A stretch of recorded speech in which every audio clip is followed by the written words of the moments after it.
ang liso. Hallelujah. Liso nga hamtong na. Patay na nga liso makaigsunan. Buti pa sabot, patay na sa kalibutanon nga pagbati o gunahuna. No? Muna moturok na. Hallelujah. Kaya maghimo naman ginato nga. Nameless, faceless, selfless. Kundi only Jesus Christ ang maipataas.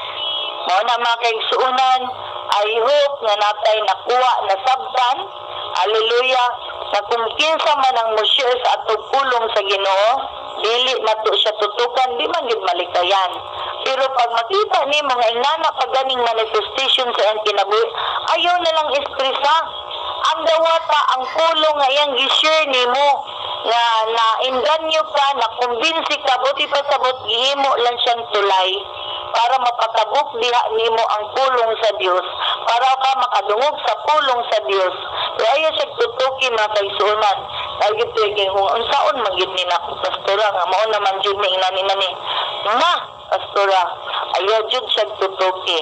Basin nana siya sa nilain sa pagtalaglag na in Jesus name. Ayaw gid sugot mga kaigsunan. Kinahanglan hinug gyud to Lord. Mo desisyon na gyud ko Lord nga musubay na gyud ko sa imong lakang. Mo nagiingon nga ang karnero makadungog sa tingog sa magbalantay. Na ako musahil gyud ka, mutipas gyud ka, unsa na kanding. Hallelujah. Muna makigsunan karon pa lang daan, magkaroon na kag mga pagdesisyon sa imong kinabuhi, magkaroon na kag realization. Dili ba yan ni tio-tio na akong storya? Prangka ni, real talk ni. Wala ko nagdula-dula makigsunan mo sayo og mata para magsakripisyo. No, hallelujah. Para magkuan makigsunan nga ang uban ning para lang na siya makakwarta. Nakakita gid ang Dios. Hallelujah. No, nakakita gid ang Dios. Kung moabot man sa punto mga kaigsuonan ang Dios mga pagbuot, no? Wala gid nila ang gisaligan kundi ang Dios, the great provider. Hallelujah. Walay problema ang supply kung naan nimo ang supplier. Kabalo ko nga ang Dios motubag sa tanang pag-ampo. Ha? Dalay ko ng Diyos at ko sa pag-ampo. Ginoong Diyos, salamat Lord. Sa imong kaayo o gugmalod. Salamat, Ginoo, nga doon na kay gigamit na makatawhan para Ginoo pagpalanog sa imong pulong. Salamat sa ilang kinabuhi, Lord God. Ikaw rin nakakita ni ini, walay natago. Yusip mga frontliners, Ginoo ko nag-aampo, Lord God, sa ilang kinabuhi. Nahimo silang latayan, Lord. Nahimo silang sandayong Ginoo. Salamat bisan pa kanamo tanan, Lord, na nagsulti diri sa radio station, Lord. Salamat, Ginoo, sa mga tanan nga nagwali, Ginoo, na wala gyud nakababag. Sa ilang commitment, Ginoo, wala gyud nakababag. Lord, salamat, Lord, na doon gigamit minimo para dunay tao nga mausab, dunay tao makamata, dunay tao nga malangkat sa kabugaton, malangkat sa kapobrehon, malangkat sa mga bisyo, nga makapariwara, makapayudyod, makapatay. Salamat Ginoo nga ikaw Dios nagpalansang dito sa cross. Niola Lord God sa mga mili nga dugo para may malimpyuhan. Kurung-kurungan kastunog, gibunalan, gidughang, gilutan, ipapasan, nadusmo. Lord, salamat Ginoo ni anak nga sakripisyo kay ang tanang katawhan, Ginoo na langkat. Mamuhat sa karon sa mga listener, followers. Hallelujah, bisan pa man sa Facebook Live, Ginoo. Ikaw, Lord God, mag-atag kanila, magkaroon man lang sila realization sa ilang kinabuhi. Labi na sa mga amahan, ako nag-aampo. Lord, tagi sila Ginoo. Ang kinabuhi na sa pagpangalagat, parang ilang pamilya dili mapaliwara. Mga asawa Ginoo na matinud-anon sa pagpangalagat, parang mga anak masultihan, mag-guide Ginoo, magsubay-subay sa imong kabubuton, Lord God. Salamat sa mga pamilya, Ginoo nga makapanalangin ngadto sa uban. Dalaygon ka Lord, salamat sa diog sa imong pulong, salamat sa gahom sa imong pulong kay imo maning pulong Ginoo, mamuhat ka kanamong tanan. Salamat nga di mi magtinutukay sa matag usa kun dili nga na kanimo. Lord, salamat nga wa gyud ka musimo Ginoo bisan tas kamatayon. Kay excited tas kalipay Lord God.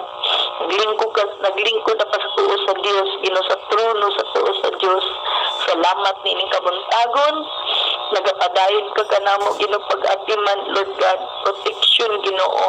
Salamat sa dugang kinabuhi sa mga birthday celebrator today. Labaw sa tanan nakamata Lord, nagdugang kag kinabuhi. Lord, salamat nga i-grant nimo ang tanan mga pag-ampo sa mga amahan, trabaho sa mga amahan.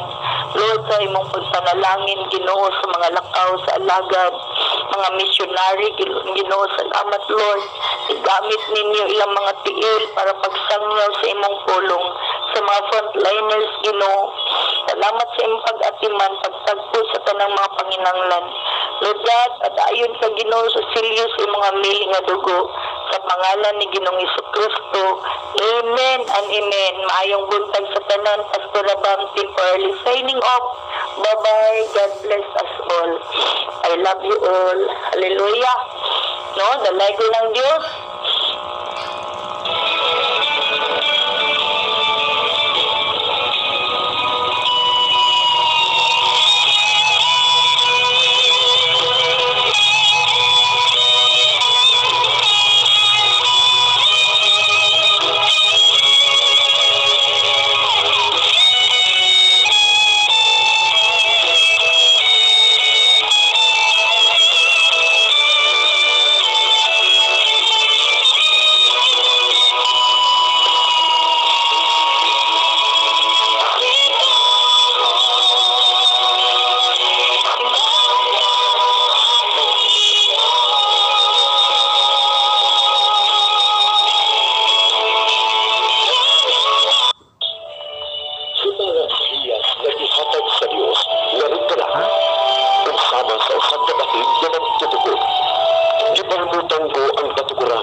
Dalaygon ang Diyos sa walay katapusan. Thank you, Jesus.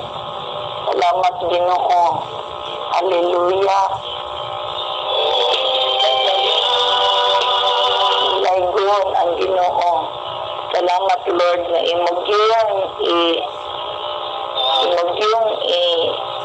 ano, Lord God, ang signal. Hallelujah. Okay, padayon ko mga kaigsuunan, mga kaigalaan, ako mga shopping tigpaminaw sa kahanginan. Salamat sa Diyos. Hallelujah. No? Mag-record na lang ko kay dili hiyang ang signal karon. No?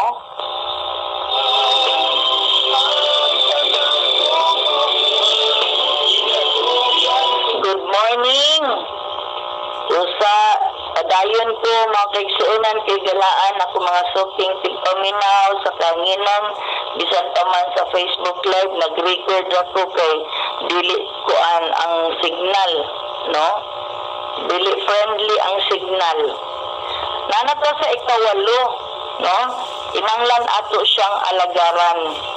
Alagaran nato siya kay mga anak naman ta sa Dios. Hallelujah. Padayon gid ba kay igsuunan, no? Akong reviewon. Hallelujah, ang anak sa Dios, no? Tungod kay mga anak na kita sa Dios, kinanglan makita ang kinaiya sa atong amahan nga ni kanato.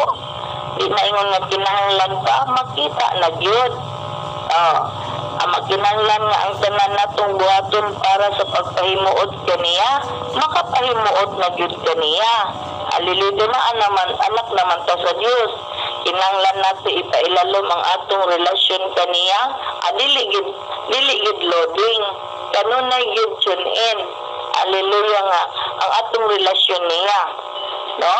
Ikaupat, maglakaw kita sa iyang hingpit nga kabubuton. Dili na kinahanglan nga kung anong tagid kinahanglan nga anak mura matag gimanduan makaigsunan, no? Anak naman ta sa Dios, maglakaw kita sa iyang hingpit nga kabubuton. Ikalima, musalig kita kaniya sa atong mga adlaw-adlaw nga panginahanglan. Ikaunom, maglakaw kita nga putli ug balaan sa iyang atubangan. Ikapito, mangayo kita kanunay sa iyang panalipod, musulti gyud ta, no? Ikawalo, mao na niya akong topic karon, ato siyang alagaran. Kinanglan ato siyang alagaran. Kani mga kaigsunan gikan sa primero hangtod ikawalo puro na ikinahanglan, no? Kung atong masabtan, anak na ta sa Dios, hallelujah, no, naa na gyud nato ang pagka masunuron nga anak, no?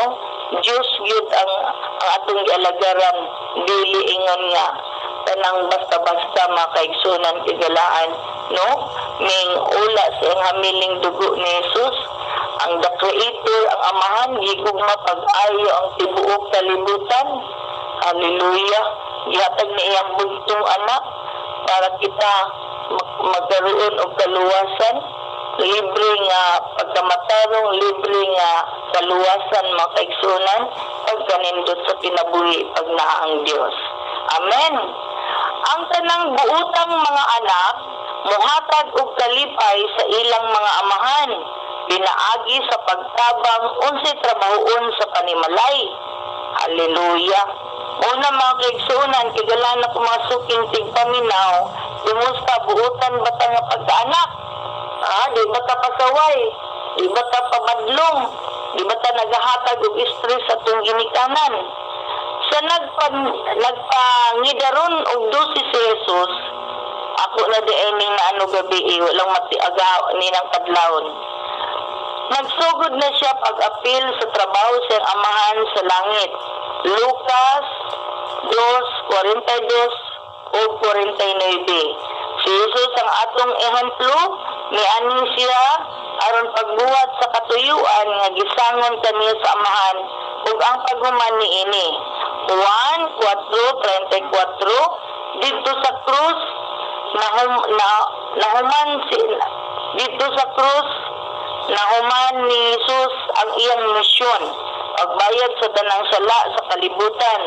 Ang tinuod nga mga anak sa Dios moalagad gyud sa ilang amahan sama kang Jesus. Matthew 6:24.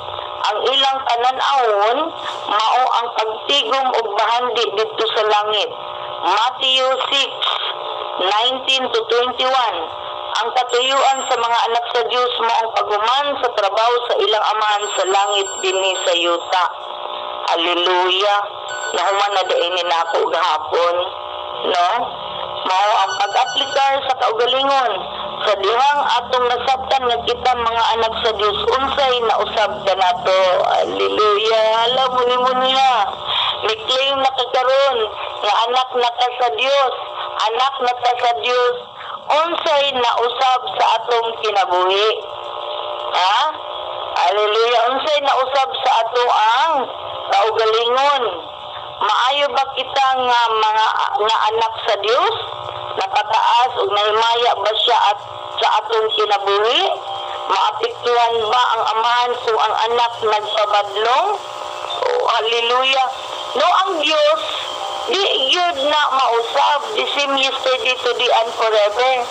Ang mga tao ra gyud mo'y mausab mo inclinar. Bisan pag ma-inclinar ta, mausab ta, ang Diyos di gyud mausab. Di gyud siya maapektuhan. Hallelujah. Nagtanaw ra gyud siya nimo, wa gyud ka giilong, no? Wala gyud ka gihigdan sa imong ilong, wa gyud ka gihigdan sa imong liog na magsunod-sunod ka kanunay kaniya. Still ang Diyos gugma. Hallelujah. Di gyud na mausab ang iyang gugma nga ni kanato kita ra gyoy mausab. Di gyud ka ingon nga kanang gipugos ka mga kaigsuonan. Hallelujah. No? Still ang Diyos dili ug dili gid mausab, the same yesterday, today and forever.